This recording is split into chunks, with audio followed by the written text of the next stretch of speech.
There are many things we don't understand. Mysteries to us. An unseen world just on the other side of our understood reality. These are Mrs. Margaret's mysteries. Today I'm going to tell you a short story about the time my drunken neighbor fought a ghost. Earl was a man known to hit the sauce. He and his family lived in a Victorian-style house built between 1860 and 1900. They lived in the house only a few months before Earl's wife started complaining about waking up in the morning and finding all of the clothes from the wardrobe on the floor. Now, for Aunt Margaret's Zoomers out there, I understand your confusion. Let me clear this up. A wardrobe was used years ago for many houses that didn't have closets. That's really all it is. Anyway. His wife also talked about hearing footsteps, food being taken from the refrigerator, and toilet tissue thrown inside the trash can. Now, don't get angry when you hear this. This story happened before the great toilet paper shortage of 2020. You know, from when everyone got the runs after binging that cheap Mexican beer. But I digress. Night after night, Earl's wife fussed with him about getting out of that house. Earl, being the man that he was, refused and would say, he isn't letting anyone run him out of a house he paid for.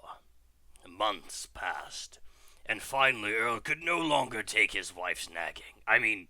Completely and acceptably raised concerns. It was kind of killing the vibe, as the kids today would say.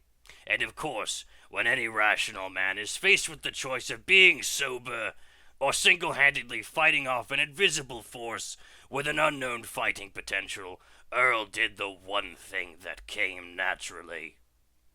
He challenged the ghost to a fistfight after downing a perfectly good bottle of Mac Daniels. Who would have guessed it? It was 1970s. What are you gonna do? Now, Earl's wife had said she heard things happening at 3 a.m. So around 9 p.m., Earl shouted at the top of his lungs, "Hey, ghost man, I heard you coming around 3. Well, I dare you to show up tomorrow morning." Now, of course, only being respectably impaired, Earl was already slurring his words and losing his balance.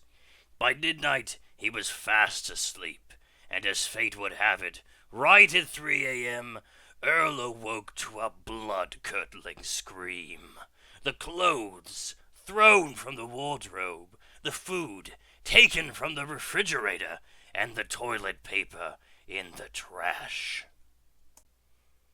Earl jumped out of bed, ready to settle the score. He grabbed a box of salt and yelled, "Go ahead and come on out, ghost!